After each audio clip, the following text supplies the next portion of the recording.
opening exercises at least. And so it looks like we've got a couple more people that at least Vincenzo's come in. So I'd like to take roll. And I'll begin with Aaron Turpening. Present. And Alan Pollock. Here. Thank you. And Vincenzo Maduri. Present. I see him. Tyson Giza. I'm here. Charles Weathers. Here. Quandary Robertson. Not yet here. Linda Nishioka present. Jordan Truitt. Not yet here. And Summer is excused absent. All right. So I'm hoping everyone has reviewed the minutes from last meeting. Can we take a motion and second on approving the minutes, or does anyone have any edits that need to be addressed? I would move to approve the minutes. Do I hear a second? Okay. All right, so motion by Aaron and seconded by Alan. All those that approve, raise your hand or say yes. Yes.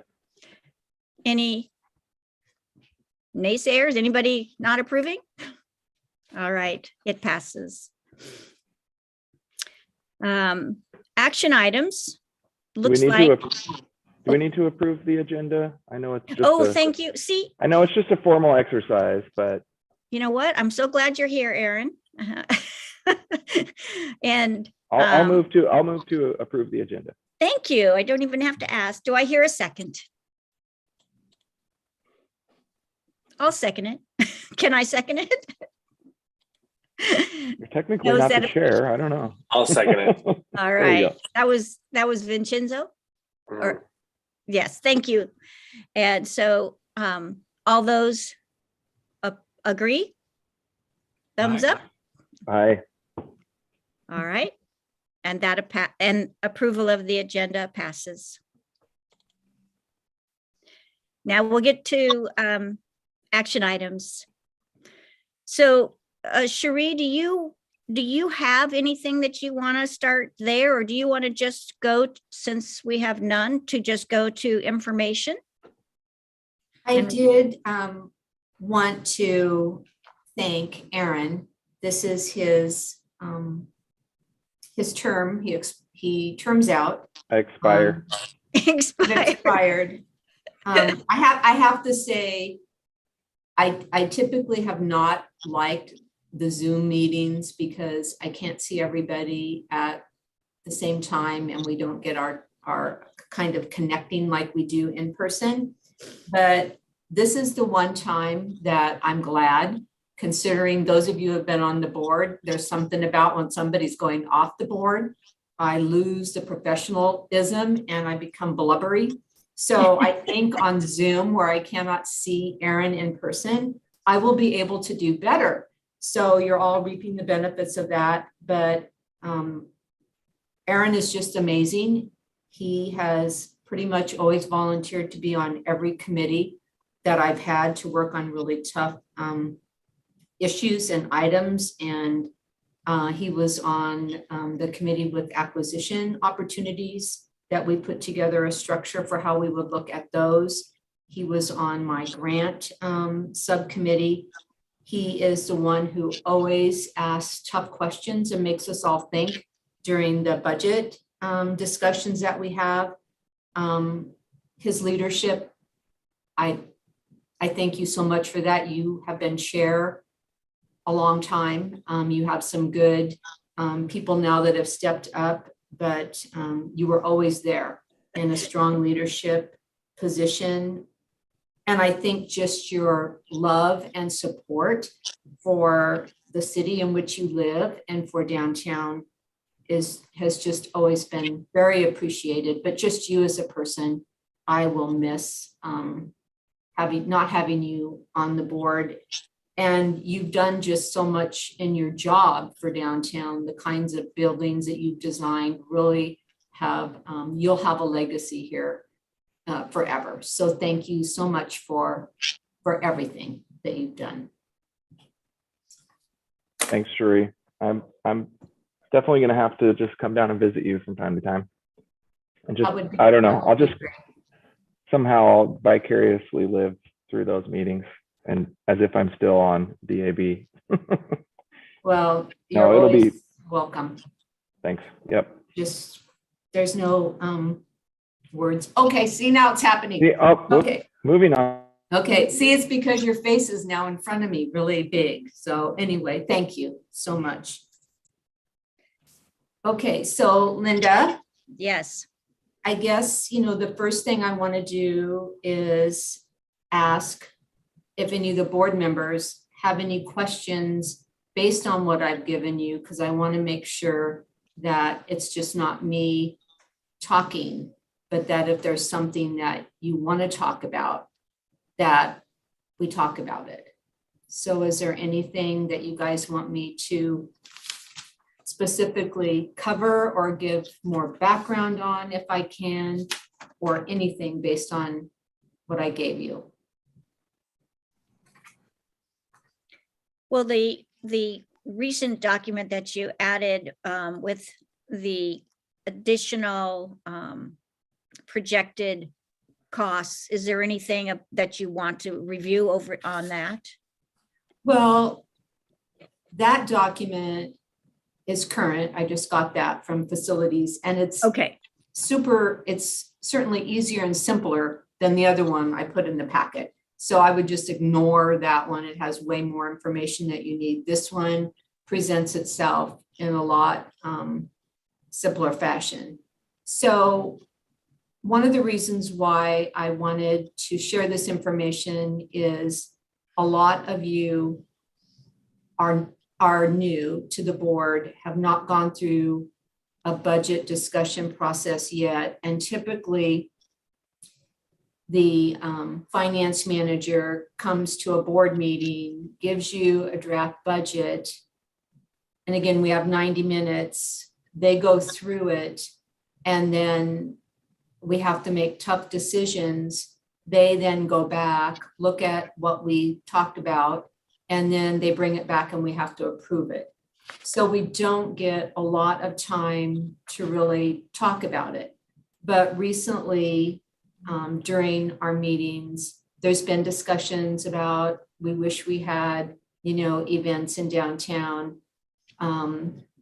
We wish we had money to support a downtown association, kind of revving up for, we're going to have this budget discussion and these things are going to come out again, and we'll be looking at insufficient funds to do anything but barely cover the essential costs of operating the district.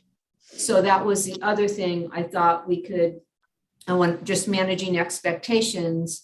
I wanted to let you know early on kind of where we're heading in regards to the funding that we'll have. I think the other piece is that I don't think we're going to have ARPA money, the federal money, next year. So obviously that filled a gap this year. If we didn't have that, we wouldn't have enough to operate the district. So I'm already trying to start those conversations about, if we don't have that, and it is what it is, the costs are the cost, where might we be looking at funding to fill? We're going to have a gap for next year. So is there anything I need to be doing or preparing to make sure that gets on everybody's radar? Obviously, we can't pay with Riverfront for operating costs. So then it falls back into general fund, or, I mean, we don't have that many line items that are 200-ish plus and 1,000 that we could remove, I guess, with the exception of police. And I guess that will be, one of the questions that I'll be asking about in regards to when we put together a draft to come back to you probably in February for your consideration. Right now, we fund 2 police officers out of the parking fund budget. And it's about $200,000. So what are you all thinking about this information? Are you saying that we fund as in like pay the salary of 2? Mhm. Or Portions of salary of 2. They used to reside here in our office before the new police facility was built, but now they're there. Isn't it also some of the surrounding costs, not just their actual salary? I believe it's probably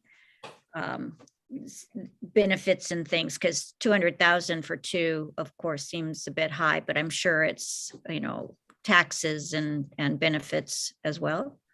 All of it. It'd be all inclusive. Yeah. I think the other thing that ties to this is that the streetscape that we've been doing, and we've been paying for that out of Riverfront. The consequence of not having any money in the parking fund budget touches that also, because Riverfront money cannot pay to keep those new landscaped areas maintained. That would come out of parking fund budget. Okay. So I think most of you get tired of me saying, remember, urban renewal funds can pay capital costs. I could pay to put the pay stations in downtown. I could pay for a trolley car. I cannot pay for the operations of it. So that would have to come from from a parking fund. So I've already been experiencing, we put in landscaping and it does not look good because there is no good ongoing upkeep of it. So as we move forward with the next phases of Streetscape, I've already been talking to the project manager saying, I think we have to hold back on doing any kind of plantings. We're just going to have to bark it, which is not at all what we wanted for our vision, because I don't have any way to take care of it. So instead of it being a beautification, I get the complaints about why isn't it being kept up? So some of these things tie together, no different than these major maintenance or the capital needs that I sent you out today. Next year, they're proposing $575,000 in capital needs for the parking structures. Wow. Okay, I think, I don't know, Alan, were you on the board when Jim Bauer was on the board and facilities came in and gave the presentation on the parking structures were in poor condition, and the board asked facilities to come back with a plan to get them to good condition, to share how much it would cost to go from poor to good. And the board then made the decision to take money from Riverfront to take care of the major capital cost in the parking structures. And I think over time it was close to $6 million, and that was a hard pill to swallow because the parking district should be self-sufficient and pay for itself. However, when you go to do the parking fund budget, you don't look at what would you need to do across the board to increase the revenue to get it to cover it, because it would be too much of an increase for the parking tax and for parking permits, because historically there's been many, many years where it was never increased due to politics So it's a broken model. But Alan, were you part of those discussions? You know, the scenario sounds familiar. I don't remember if I was part of the discussion or I just heard the stories when it came up. Jim and I didn't really overlap all that much. Okay. Well, I know Jim did a presentation to council at one time about the challenges of the parking district model.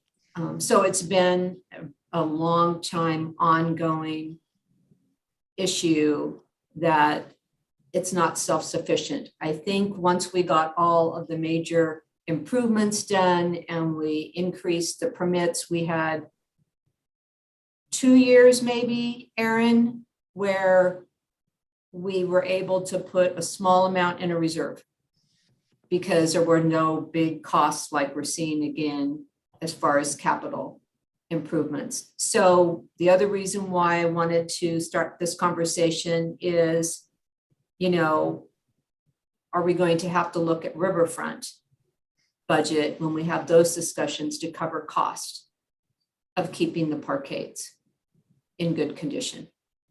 I will be asking facilities about the urgency for some of these items, but I'm going to be honest with you. I do not want my legacy to be what I inherited in regards to staff kicking the can on things that needed to be done, waiting for it to be so bad that then there was nothing to do other than pay $6 million. I really don't like the thought of that, but at the same time, I'm not as close to it to know, do we need that right now? But if you look into the future, I don't know where all of a sudden we're going to have Money. $575,000 that we don't have, you know, the year before. So again, part of this is just kind of preparing you and wanting to hear what you're thinking in regards to all this. Yeah. Just hypothetically speaking, let's say we made a recommendation, let's say council agreed, let's say there was general support. How long would it take to implement paid parking? Even if it was like, you know, next Monday, council voted to put in meters and do paid parking downtown. I imagine there would be some time before they were all, you know, purchased and shipped and installed, and then the revenue actually was coming in, and then, you know, things actually, you know, the budget actually started to balance a little. I mean, if you had to guess, is that like a year process? Is it 6 months? So I think that's a good question because, again, let's look at riverfront. So we would be looking at riverfront to pay for the equipment. $1.5 million, $2 million. I think that's what the estimate would be. So we would be looking at riverfront to pay for the equipment to install it, but riverfront could not pay the monthly operating costs, and there are costs for pay stations.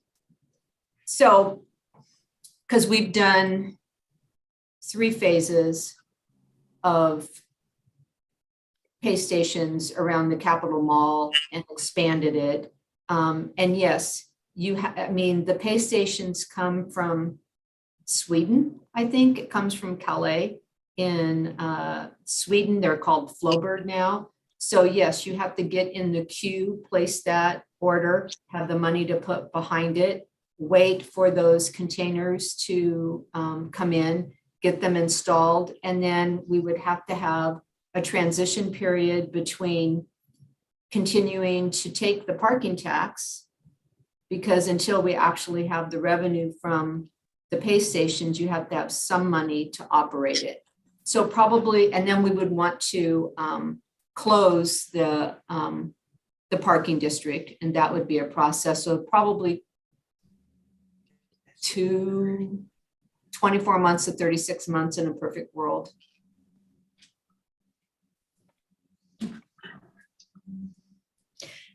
Cherie, so are there funds in Riverfront that could make the acquisition? Or, because is that, I don't know what that budget, what we have there. Okay, so let me look at that budget. So we have actually, we have a lot. Okay. I have So much we stuff. have, okay, I have so much stuff in front of me. So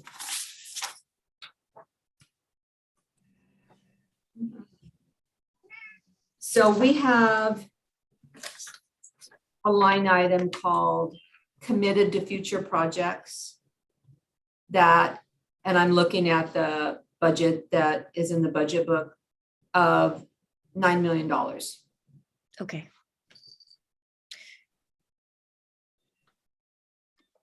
So I know that we have discussed making the recommendation to City Council to add parking meters. I know we've discussed it. Have we not made that formal in the sense of strongly suggesting it? I know that the council is still in the back. I mean, I believe that they either have discussed it or everyone kind of knows that this is definitely coming. So I'm not sure, do we make another recommendation? So this will be repeat to some of you. We had a parking task force and council approved. Actually, council's approved twice, putting paid parking in downtown. Once in and in fact, it was supposed to be put in by 2009. I think they approved it in 2007 or 2008, prior to when parking was with me. I've seen the documents. They approved it. They had a plan. The staff at that time had a plan of putting it in place. It was supposed to be in place by 2009. Obviously, that did not happen. We then had a parking task force, and we moved forward the recommendation for putting the paid system in downtown, and several other, I think there was 11 or 12 recommendations. Council approved them all. And then someone set up a petition process, and council then actually council accepted the initiative petition, and in that was no paid parking, no actually parking restrictions. So those of you that were here remember going from 2-hour parking to unlimited parking on street. As soon as that happened, the closer it got to the holidays, the businesses all showed up at council and said, we have to have time limits put back in place. Everybody's just staying all day in the on-street parking. We don't have enough turnover. We're losing business, and council turned around and put 3 hours in, not the 2 hours. So I think when this has come up, I think I've shared with all of you that we, the board is advisory to council and the agency board, so we work at their direction. My understanding is that the reason why we haven't made any traction on paid parking is that because of the reason why council chose to not move forward with it, because of the businesses, that in order for council to consider it, it would need to come from the businesses. The businesses would need to say, we want paid parking. And I think that would be because council would want to have that support and know that if they moved that forward, they wouldn't end up with the situation that they had before, where somebody does an initiative petition and 1,000 people say they don't want it. So I think that that's why we're in the moment that we're in, with the mayor not running again, and with the number of counselors changing. There may be an opportunity, and certainly with the parking fund being in the situation that it is, I'm certainly passing that on to make sure that people understand this is not, it has not been a sustainable model for a long time. That's my opinion. For some of the reasons you just gave, council changing, and I think also the council has shown a bit of a backbone when it comes to things that they feel strongly about, agree or disagree. They've, withstood some pretty harsh criticism, at least in meetings I've been in, where there were, widespread opposition to something that they were considering, and they went forward with what, they thought was the right thing. So to me, it seems I'm agreeing it might be a good time to, I don't know how we initiate it again. Other than writing a letter again, or I mean, I can certainly talk to a few counselors and just kind of, gauge the temperature there. But it does seem like a good time in terms of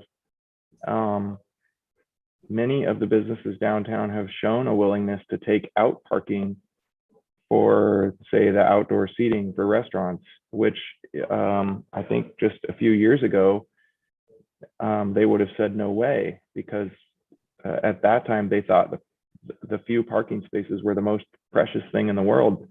And so maybe I'm thinking that maybe the general temperature has changed a little and people might be more open to the idea.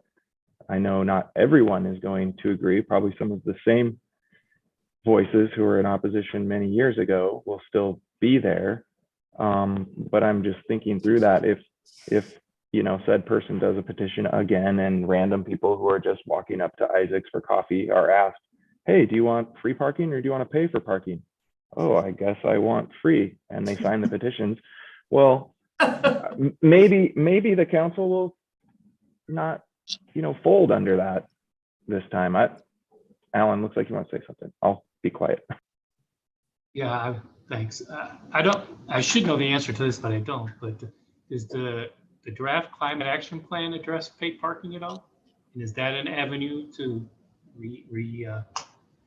That's a most excellent question. And they even did a cost benefit analysis, because I think they saw that as low hanging fruit. And that is something that could help move this forward, in that it's coming to council in another messaging.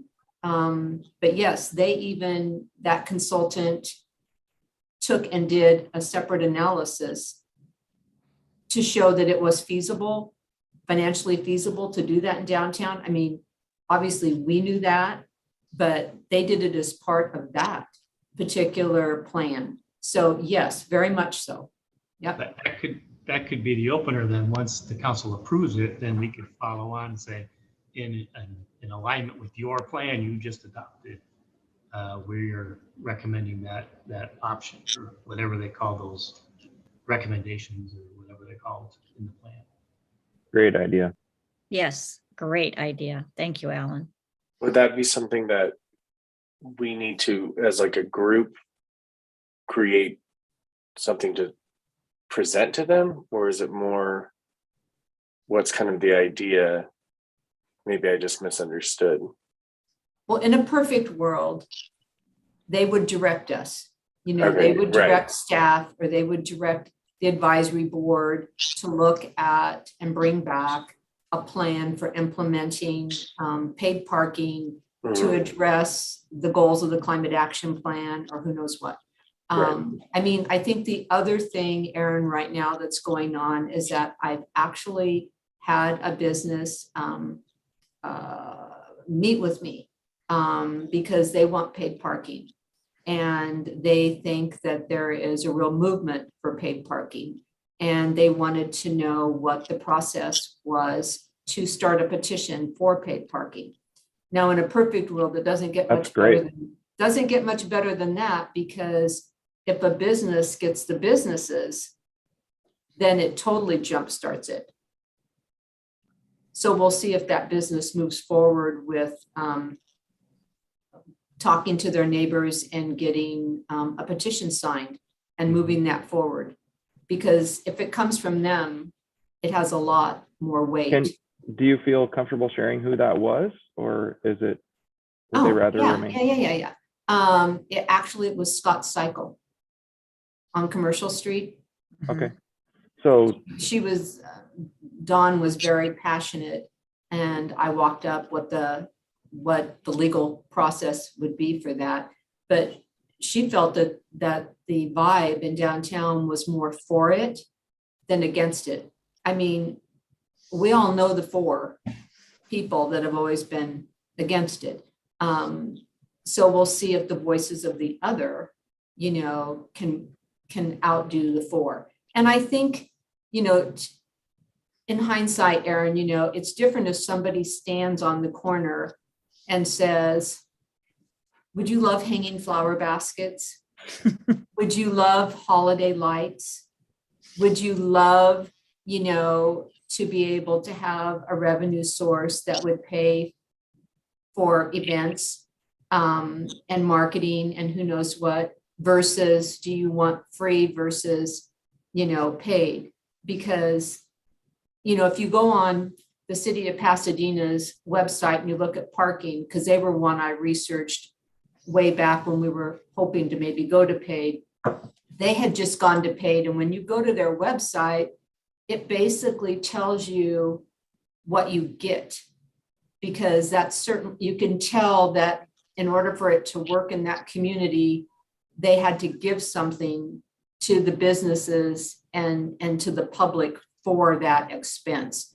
So I think, you would have to be able to message, what am I getting for it? Yeah, I think it's a really valid point, because this town wants to get stuff for what they give, if that makes sense. You know what I'm saying?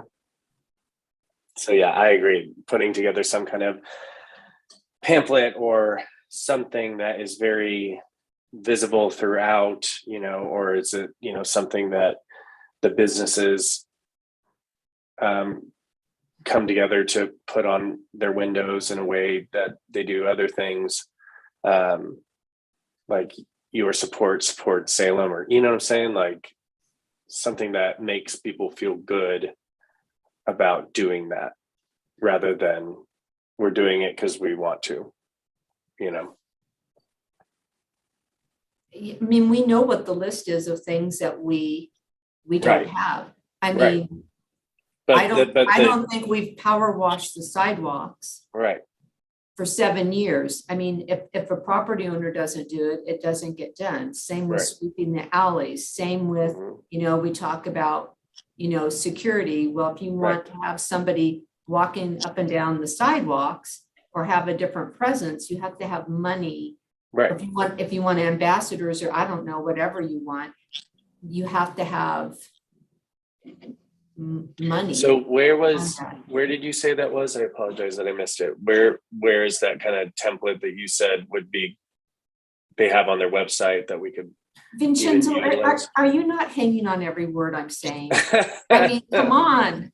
I know. I'm so awful. interesting. No, Pasadena. Pasadena. Okay. Yeah. Yeah, that would be great to just, don't recreate the wheel, utilize what has worked for them. Yeah, because when we were looking at it with the parking task force, I interviewed City of Tacoma, because they were very similar to us. They had tried, I think, 10 different times to get paid parking. And the only way they were able to do it was their city manager convened a 36-member task force. I can't imagine what that would be like, but the chamber played a key role. So the chamber is the one who worked with the businesses. The businesses did not want it, but the chamber got behind it. The chamber is the one who stood on the corners when the paid systems were put in and helped customers and helped the businesses. Basically, the chamber is the one who saw the benefits for Tacoma for doing that. So when I called the businesses in addition to the city staff and the chamber, I was surprised that 100% of the businesses I called, and I think it had been in place 3 years, they all said it made such a big difference. They were so much more successful, but that they were not supportive of it in the beginning. So it was very interesting. They all thought that it would hurt their business going from free to paid, and they said it was just the opposite. But that's, unless I have them here to give their testimony, it's a government person, relaying it. But I was very surprised at the research at that time, what I found out. It's kind of like, can we try it before you're against it? Well, not only do they get, I know it's based on what their square footage is, but they get the benefit of not paying the tax anymore, right? The business. It would be, Eventually, yes, it gets phased out. yes, Mhm. yes. And I then remember most businesses pay the minimum, yeah, which is $469 a year. But you have somebody that, well, obviously when we lost Pennies and Nordstrom's, so our big one still would be Kohl's, that's paying a significant amount. But yes, it would be a huge savings to a business like that. and then they also presumably get more turnover, more customers, because the parking spots are freeing up more often because people aren't lingering and staying for 3 hours just because they can. They're going to be more conscientious of their time. Yeah. Well, we just did a parking utilization study. And again, for those of you that are new, we religiously did that every single year. Every single year we had money to keep tabs on the efficiencies of downtown parking. And since 2000, probably 7, we met all the criteria to do paid system. Because we were unable to move that forward, I don't know how many years ago was it, Aaron, one of the board members said, let's not pay for that anymore because we're not able to do anything with the recommendations. It made sense. The recommendations were the same every single year. You hit all the thresholds, you should move forward with paid parking. You hit all the thresholds, but we couldn't do anything. So it's like, we don't need the data anymore because we used a consultant many times to inform the board on how the system operates and what we should do to be more proficient. And we did implement some of those things. Obviously, we changed the signage out. We put in a parkade sensor. I mean, I think the other thing that's interesting is that the consultant recommends 2 hours because basically the average stay of a person in a parking stall is like 1 hour and 45 minutes. So 3 hours is more than what the average parker needs. And we usually have 6 different vehicles use a parking space a day, which is very efficient turnover of a parking space. So I will be bringing that information to you soon when that gets done also, because we haven't had one, but we wanted to see after the pandemic impacts from the pandemic, how that looked, what that change is. So, and to support a paid system if we needed that data because of the timing of when we were hoping we could move things forward. So But again, oh, go ahead. but when you're talking about, when you guys go into talking about your budget, which I won't be here for that, you're going to be trying to reconcile it with whether, even if a paid parking was approved by council tomorrow, it's not actually going to be implemented for a couple of years. So, which makes it even more urgent to get it done, but at the same time, you still have some tough budget conversations ahead. Sorry, downer. But there is. How do you think I feel? The last 2 years have been downers. So, yeah. Yeah. Well, and I'm just going to think out loud here. I don't know if it's a good idea or not, but it's like, you know, when you are considering moving money from URA to cover expenses that are supposed to be, you know, covered by a self-sufficient parking system that's broken currently, are you really just, you know, you're just continuing to band-aid a problem that, you know, you're not really solving anything. And in fact, what comes to my mind is like when, you know, parents finally get fed up with their kids, you know, always cleaning their kids' messes, and they finally realize that the only way to get the kids to clean their messes is to not clean it for them.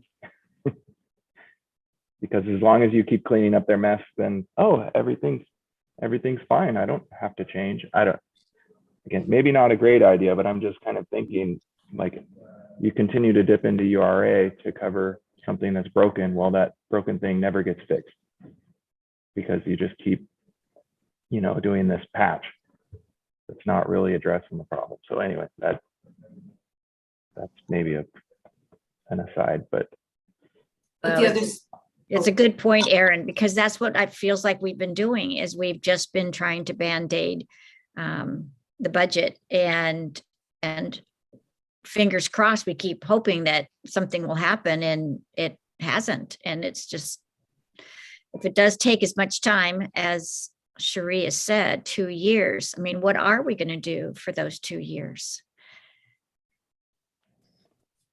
so Aaron, the difference between what you said and kind of, for me, is the tough love thing as far as if the kid doesn't pick up their room and I don't pick it up anymore, there's no consequence. The kid can just live in it. To me, it's a little bit different in the parking structures because we have people to pay to use the parking structures.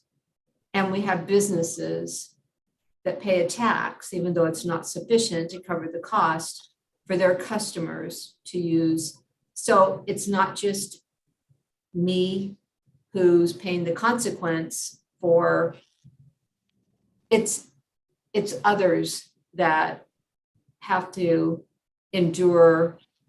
and I think I'll chime in. I think that maintaining the parking structures, especially when it's like, you know, I mean, it's not technically a capital expense because it's maintenance, but I mean, those represent a very large investment of capital. And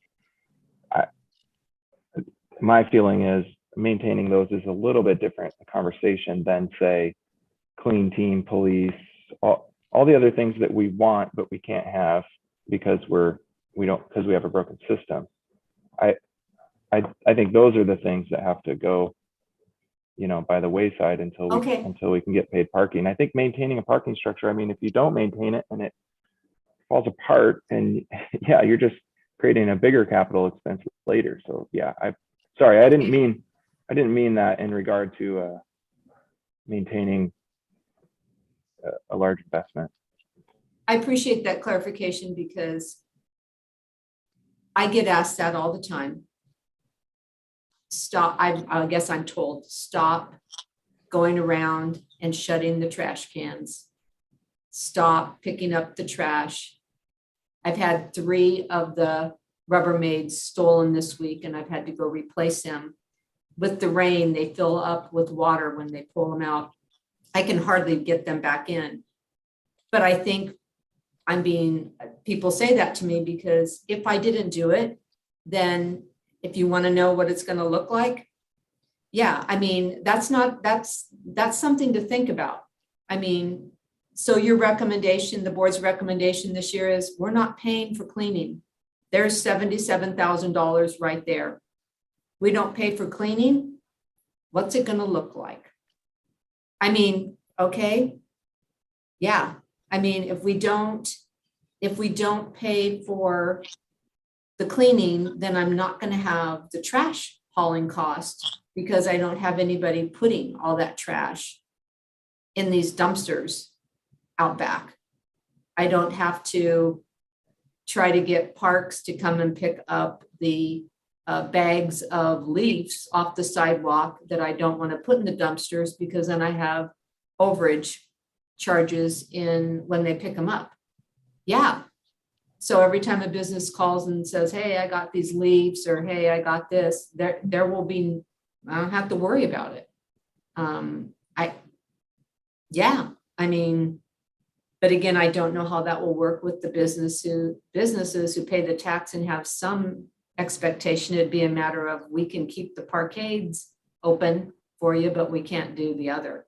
It would be interesting to see how that went. What are others of you thinking about an approach when you go through the budget discussion of taking out those types of things?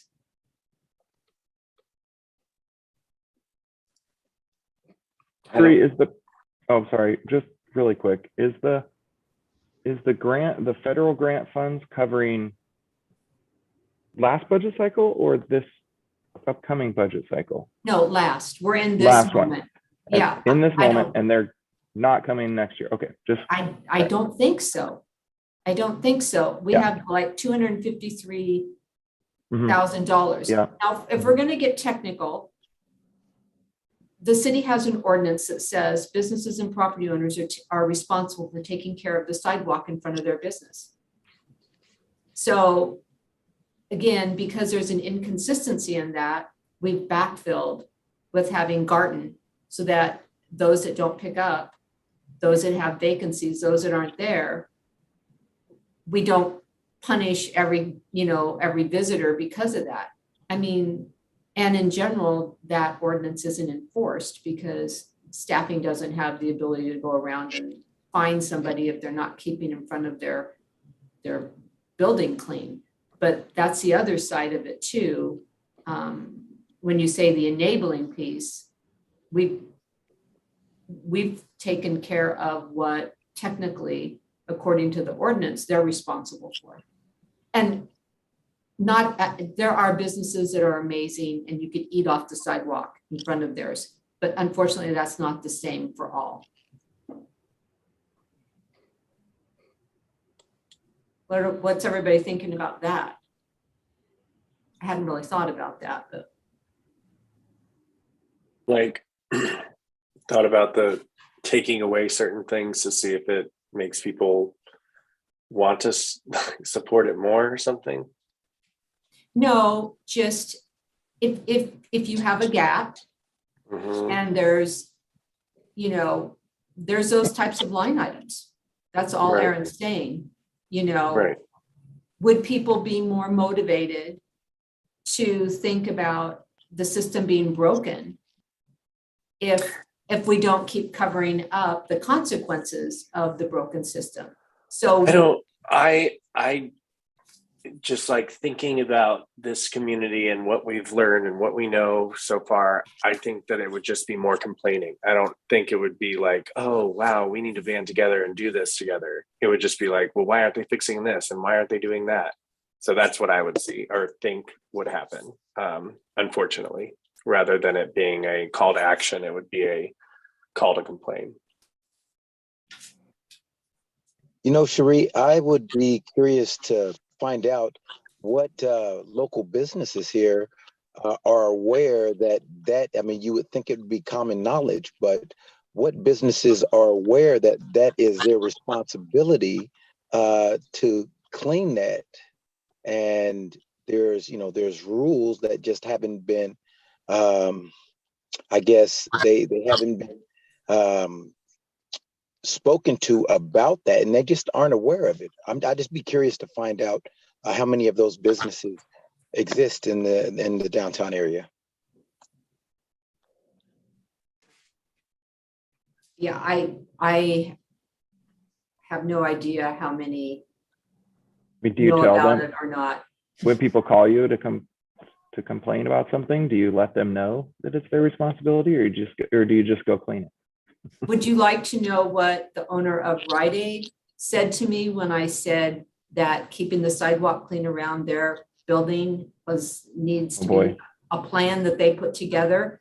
I don't think you want to know Oh, what Exactly. what they said. I look at that as similar to sandwich board signs. So in order to have a sandwich board sign out, you have to have a permit. And there's very specific rules to sandwich board signs. They have to be in front of your business. So when you walk around downtown and you see one out on the corner and that business is nowhere near that corner, okay. They have to be taken in at night. They can only be open when your business is open. Okay. I walk around at 5 in the morning and I can tell you most of the sandwich board signs are just left out. It's the same thing, quandary in regards to if we educate people, that doesn't mean it changes any behavior. If we have, code go and start issuing fees, they're going to say they're so busy right now with dealing with the homelessness in the parks and stuff. I wouldn't even get there. I finally got their attention because Anderson's has been boarded up for so long. It's like, can a business stay boarded up forever? No. Obviously, through all the protests and things, I think there was some leniency from the city in case, something percolated, but not now. And I know it took forever for me to get them to go through whatever their process is to notify that business that they should take the boards down to help the look and feel. And it was really bad when Coin Jam had it up and them because they were next to each other. It was really kind of bad, but So Cherie, yeah. I talk about this all the time, but is there a way to have a collaborative kind of opportunity with the city, with Chamber, with Travel Salem maybe, or, some other kind of, obviously the Main Street, to make this a group effort, it just can't be done just through the city. It can't be, there has to be some kind of buy-in. And right now we all maybe feel the same way, but nothing's happening because we're all like, well, who should do it, or what's going to happen, or how does it happen? And I don't, collaboration's the key, I think, here. So that's my 2 cents on it. Ooh, my input. What I like from this discussion, what stood out was the little nugget of positivity. I'm saying, if we were to stand outside Isaac's and ask people, do you want flower baskets? Do you want twinkle lights? Do you want more parties? And everyone's going to go, yeah, that sounds great. Instead, we're talking about taking away a service and it getting trashy. And those are all such negative things. Can we turn this around in any way and, approach this from the positive side? I know that we even use that wanting to have different language, for the COVID money and calling it come back or whatever it was going to be, just to get out of the doldrums of, yeah, downtown can be messy. Yeah, no one wants to pay. All these things. If we just phrase it differently, is there some way we can incentivize wanting to do this? And I know to me that means money, and that's the point of the conversation. So that's kind of contradictory, but that's just what stood out from listening to you guys was, is there a way to make it a positive change instead of taking away or costing more? Go. I just wonder is let's say we did cut out cleaning. What is the likelihood that that sticks through the whole budget process and doesn't get put back in as it moves through? Is it worth that effort as opposed to maybe, here's your parking tax and here's what you want. If you want this, then this is your tax. If everything you want comes with a cost, but if they're not willing to do it, then you come up with the alternative. Okay, we can get this if we implement paid parking, assuming that generates enough revenue. And then I heard you say earlier, but does it have to be? I'm just asking, does it have to be an either or, a downtown tax or paid parking? It can't be both. I think that's a really good question. I think what I've always heard from businesses and from Counselor Mayor is that you would have to, in order to get support from the businesses, you would have to take away the tax from them. But I don't know that, Alan. That would certainly give more funding. But I also think that if we could get, the parking system stabilized, there may be more interest in putting back in the EID, which is a tax, to the property owner, not a tax to a business, to help raise more money for those events and marketing and promotion. And they would be then more on point for, holiday lights, banners and stuff. It would not be a burden on a parking thing, but it would be another source of revenue, kind of like a BID. But I think in this community, it's kind of like what Vincenzo said, what do I get for it? So I don't know if we could hold on to the parking tax. Yeah, it certainly wouldn't be Yeah. preference, but if you trying to sell the paid parking, you can say, well, this is one way to pay for all the services you want. If you're not willing to pay for it, somebody has to. Here's your win. You're relieved of that burden. Doesn't mean you as a business can't help subsidize some of those customers that utilize your business to do that. But if you want $100 worth of groceries, someone's got to pay $100. I think to Charles's point, I think we've said a lot of the positive things. I don't know if there's I don't know who the person would be to organize sort of like a marketing campaign. If, it says something like,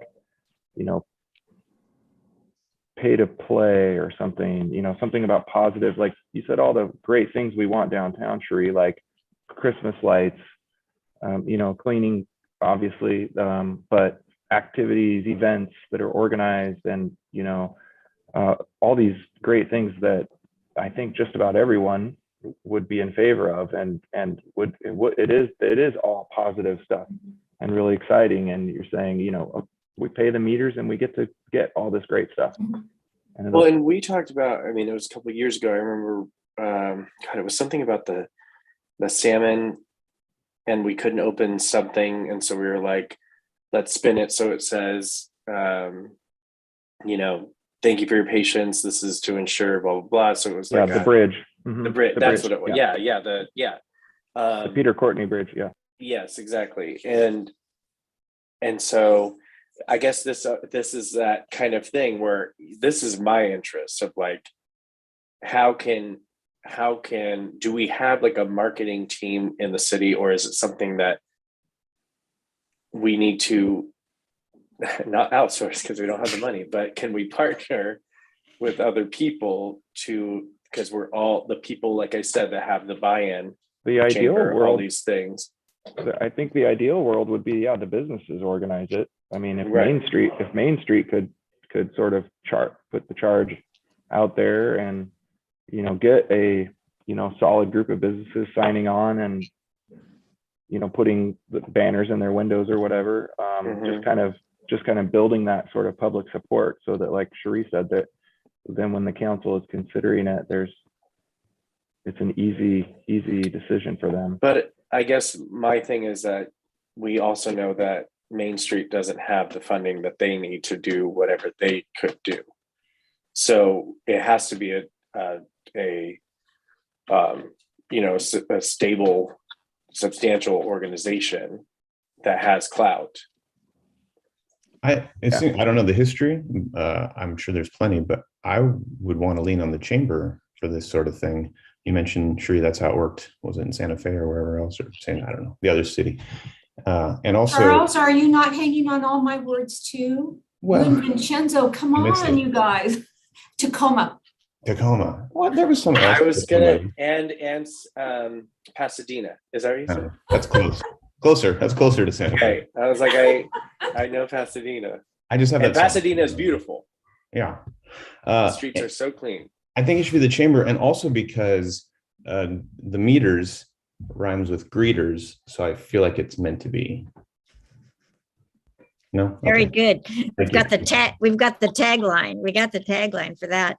So a Main Street has a long ways to come to be well organized, and I agree. I think the chamber would be far better at just because of their position and their acceptance. I agree with you, Charles. I think Main Street could eventually be a support system, or potentially maybe marketing, but not at this state. Not where we are now. So do we want to do a subcommittee of, because I would be fine doing something like that, to talk with Tom at Chamber and get, maybe again, what's her name at Travel Salem, just spacing on Angie, and just having, and then you, Cherie, and just having like this is where we're at, this is what we're doing. It doesn't need to, then we can get other stakeholders, obviously community and businesses, but like the top people to get together to say, how do we trickle this down? Because I want paid parking. Well, again, I think, if you create a subcommittee, then I need to take minutes, and I need to have all that available. If you do like what you and Aaron did when you met with the mayor, you just as the members of the board chose to meet and just get a sense of if there was support or not. I mean, we invited Tom to DAB. That was a great idea. We have never really had a relationship with them. That was a great place to start. They came, they talked to us about who and what they are. We shared who and what we are. We could always, invite them back to have another, this is, where we're going, and this is kind of what's happening. Obviously, I'm sure that they hear about the homelessness. That's what everybody hears about. So parking used to be what everybody talked about, but it's a homelessness that everybody talks about.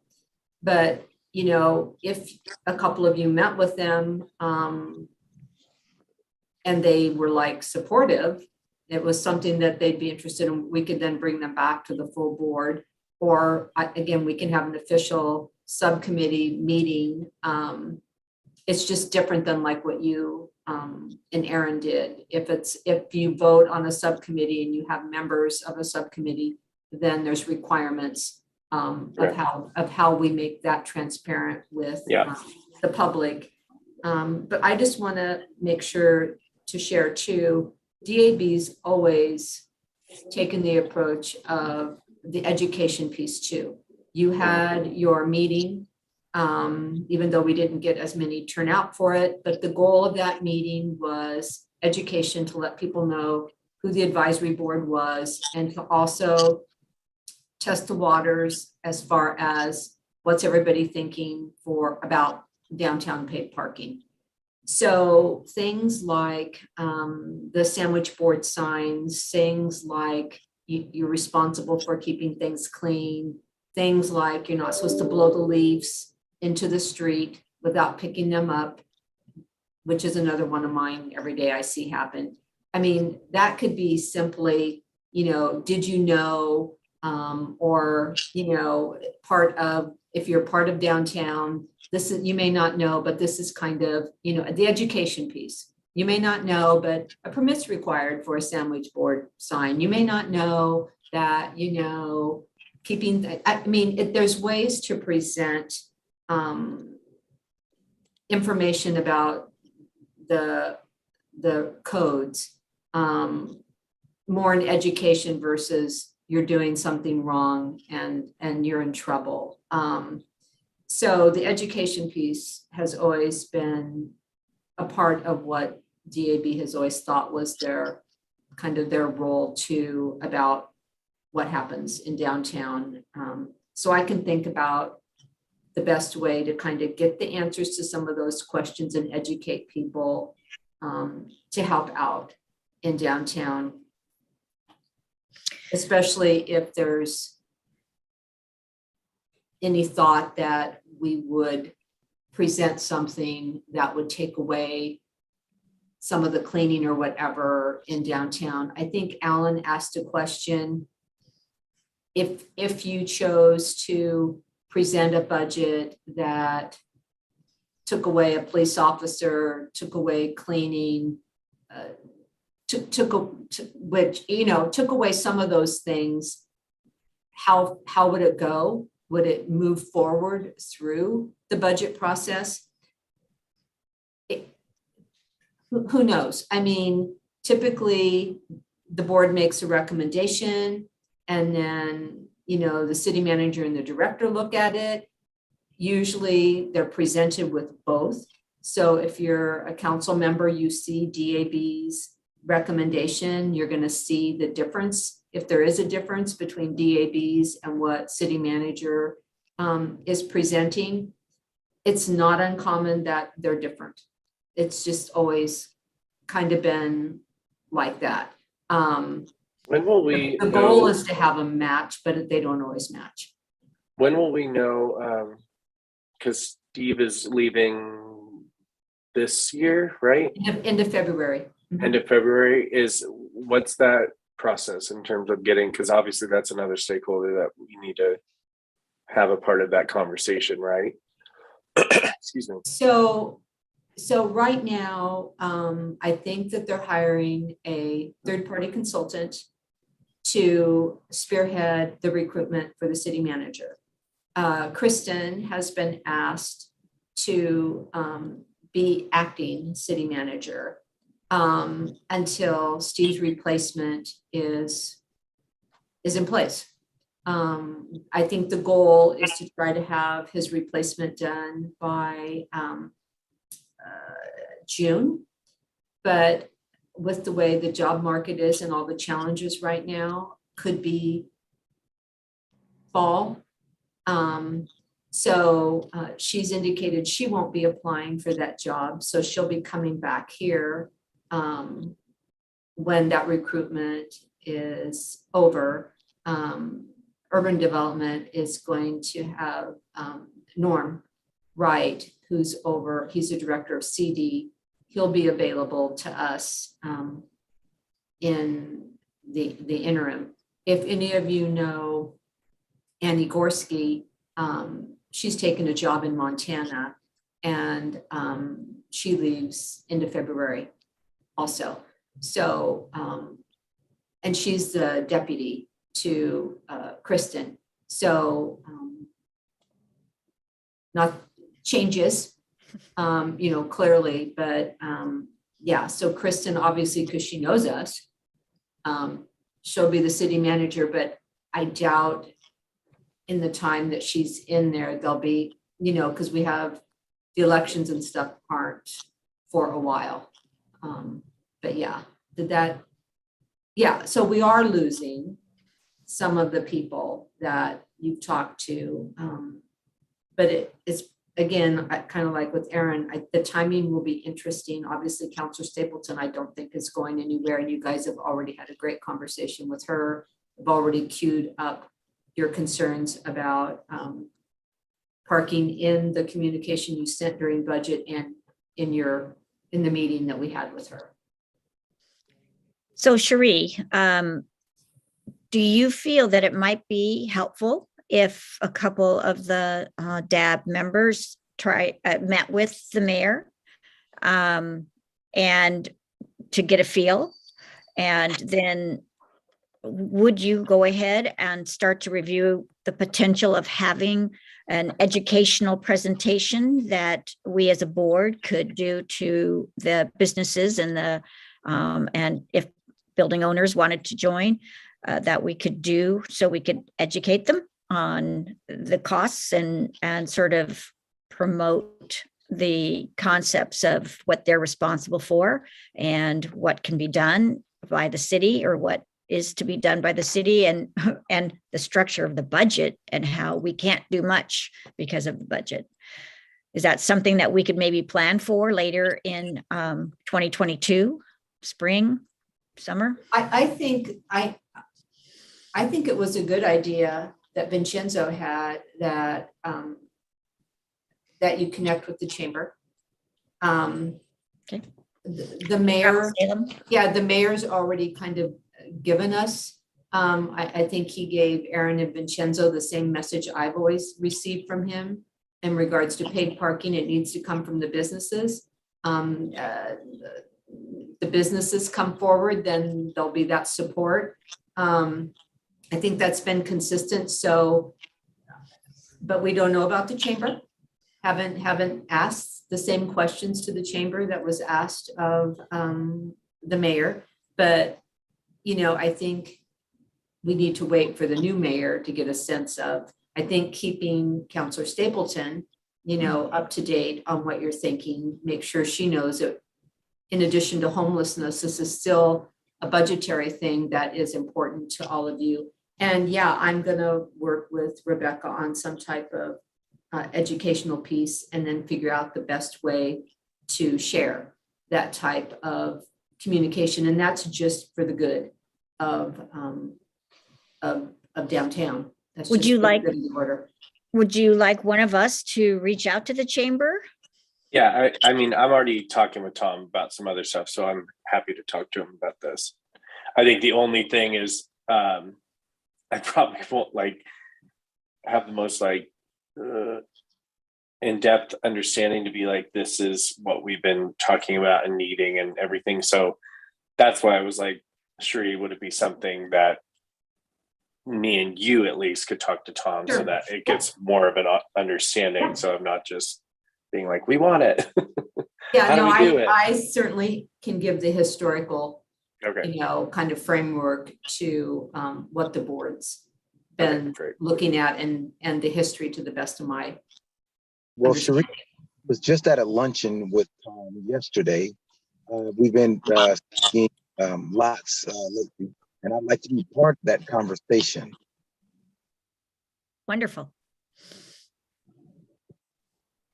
Nice. Sheree, would you mind sending me Quandry's email too, so I can just have it all in a email together? Are you good with that, Quandary? Absolutely, yes. Okay, Awesome.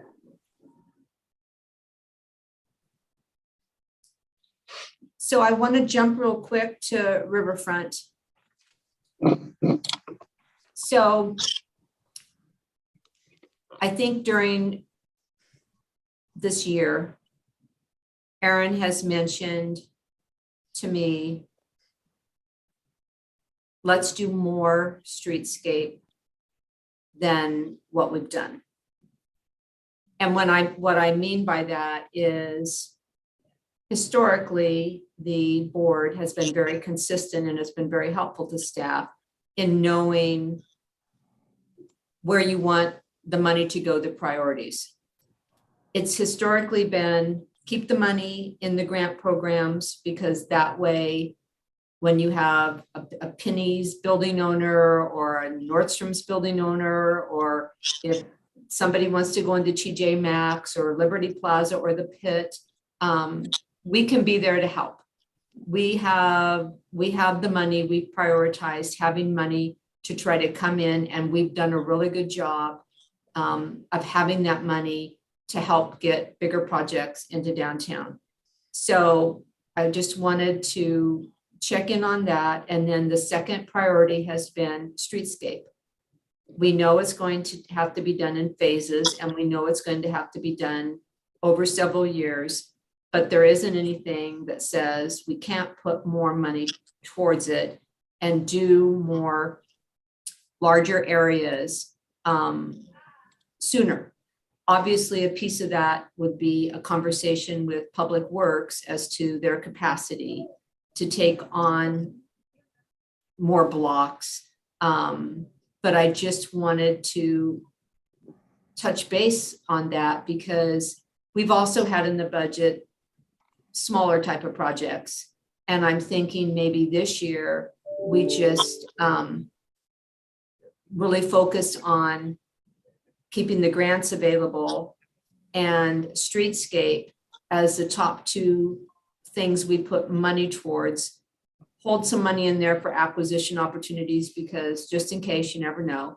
And then kind of in the back of our minds know that we would want to have, we can't put it in the budget, we wouldn't want to state it, but just kind of remember that if there was going to be a paid parking system implemented, we would need to have some money for paying for the equipment to get that in place.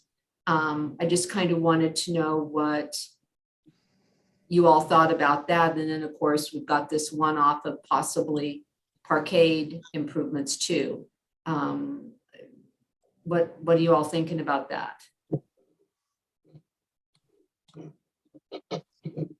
Well, I'll start out. Thanks, I think, Charles. yeah, I think that is I would say that based on our previous meetings, that would be what we would all be in agreement of. And I think that should be the direction.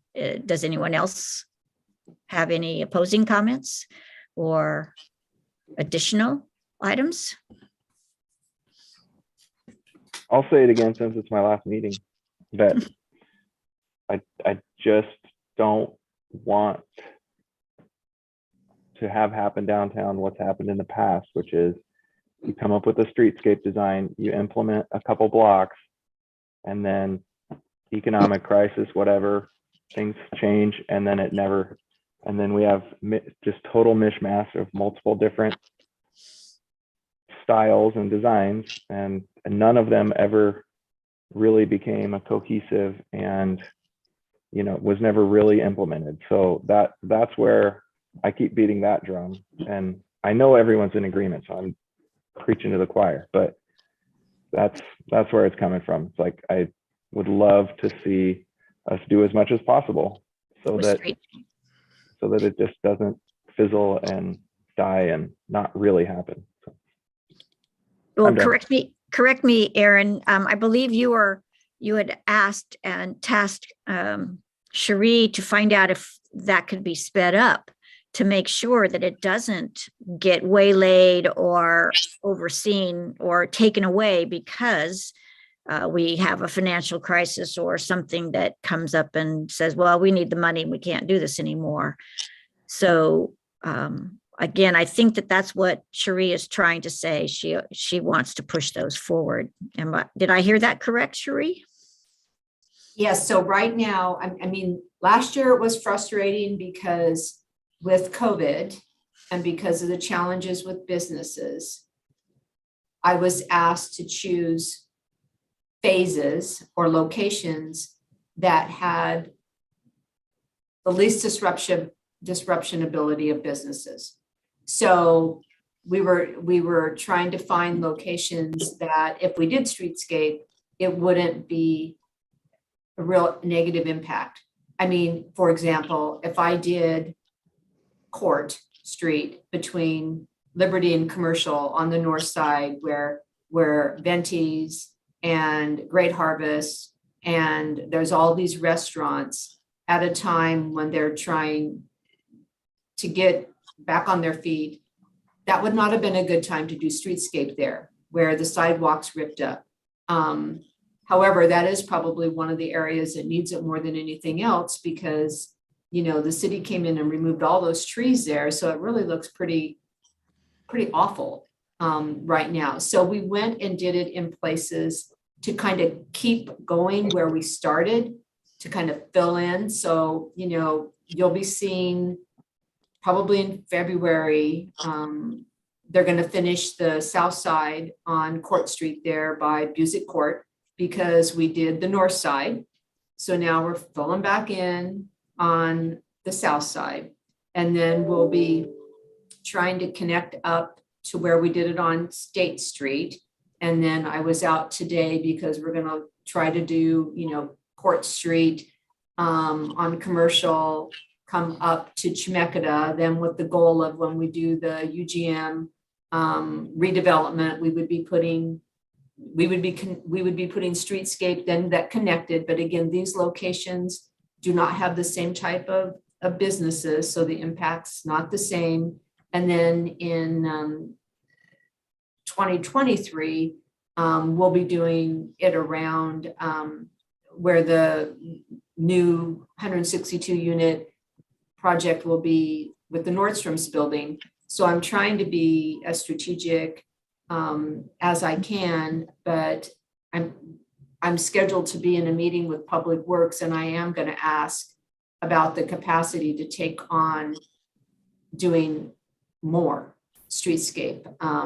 But I think when we have the budget discussion, it just needs to be really clear in our recommendations that that's where our focus is. We put the money behind trying to say that that's our priorities.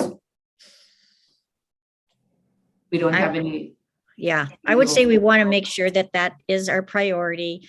And until we have, I think it's better to have streetscape take place in areas and put bark down until we have the money to do maintenance, and then we can go in and plant and bring it. I think it's better to get the infrastructure in place because that's what we've needed for a long time, is the infrastructure. Are we going to turn some of the east-west streets into two-way like we did State? Is Chemeketa going to get turned? No, Court Street's on the schedule to get converted to two-way this year in our budget. Okay. So we did State Street, but remember, we can only do it within our riverfront boundary. So those streets go further east, but we can't go beyond the church. All and right. The Court Street one will be more expensive than State because we have 2 signals. But yeah, that is in the works because the majority of those projects identified in the Salem mobility study, we have done. Okay.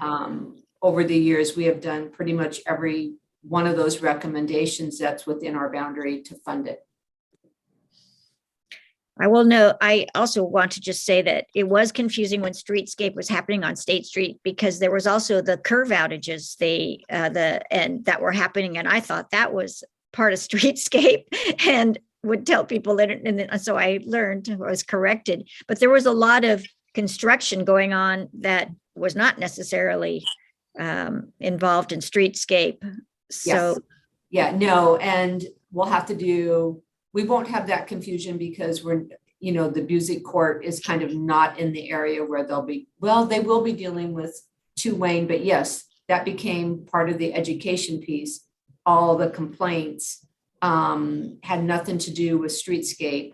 It had to do with the platforms, closures to support the businesses, and then some work that was done as part of the 2 Wayne and dealing with the curbs to make them more ADA compatible. So, but obviously Streetscape is the problem. And it wasn't even part of Streetscape, but that's okay.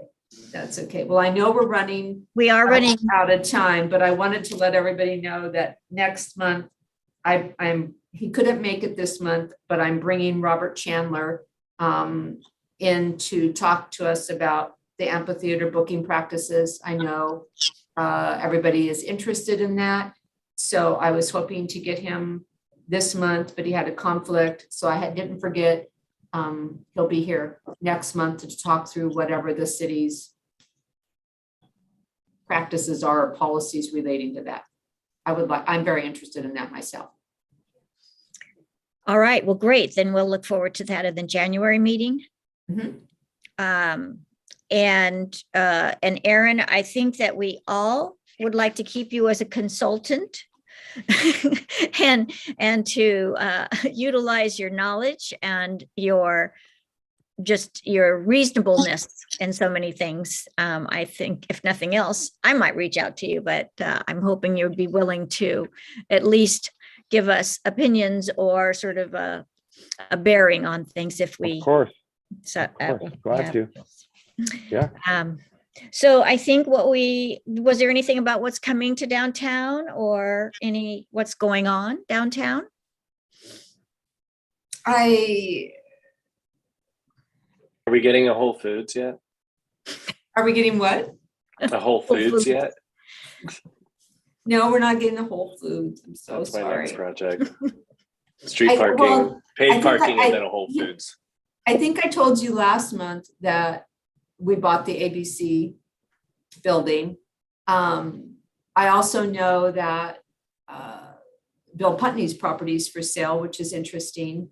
So we have ours all fenced now, and I'm working through some historical challenges. We got the hazmat document back 371 pages. So now I can incorporate that into my scope.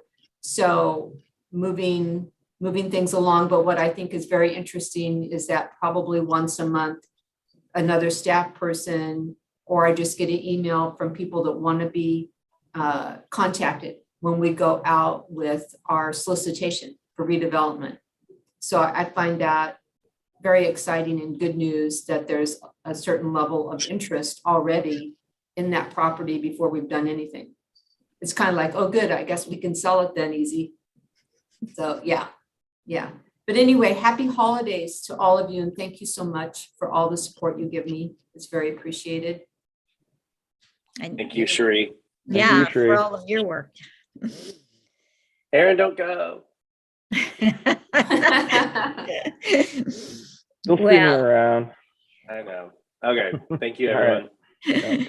Bye. All right, everyone, I'll call the meeting to adjournment. Thank you for coming and all of your great input. Really appreciate it. Happy Thanks, Linda. holidays to everyone. Happy holidays. Bye, guys. Goodbye. Thank you. Mhm.